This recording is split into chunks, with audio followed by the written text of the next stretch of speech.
Miss হবে না আপনার পছন্দের টিভি শো। দেখুন জি5 অ্যাপে একদম ফ্রি।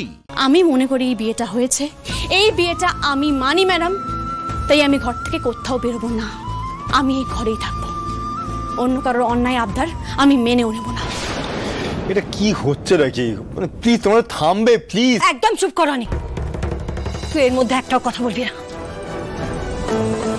আমি তোমার জ্ঞানের বাণী শুনতে চাই না। আমি কিছুতেই তোমাকে আমার ছেলের ঘরে অ্যালাউ করবো না। বেরো, এক্ষুনি বেরো এই ঘর থেকে। আপনার ছেলে আমাকে এই ঘর থেকে বেরিয়ে যেতে বলেনি ম্যাডাম। আপনার কথা আমি শুনবো কেন? শুনবো না তো। হনি, হনি তুই ওকে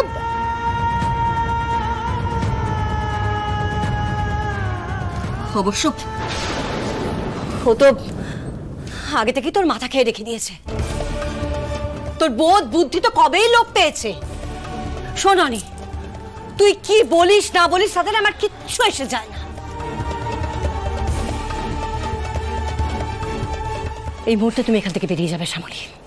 না ম্যাডাম, আমি কোথাও যাব না।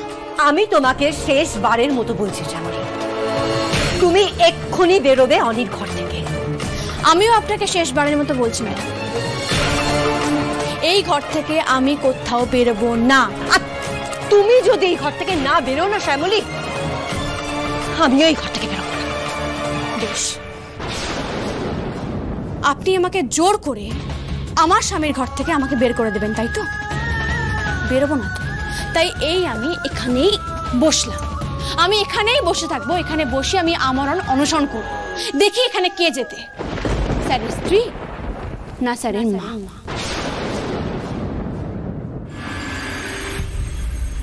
অপরাজিতা, এটা ওদের দুজনের ব্যক্তিগত ব্যাপার।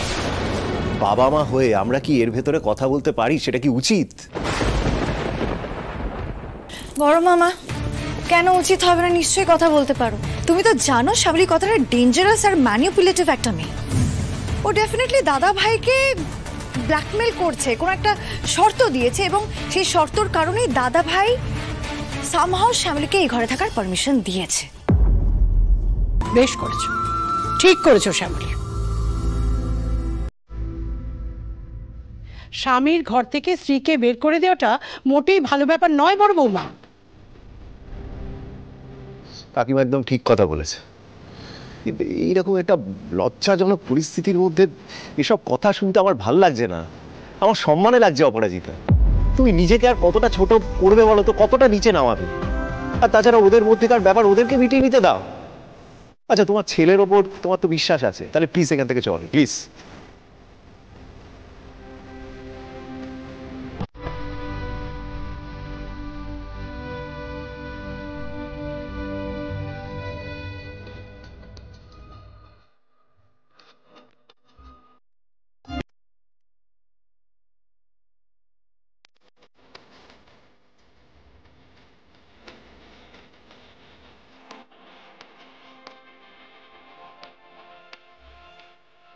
আমি সিরিয়াসলি আমরণ অনশন?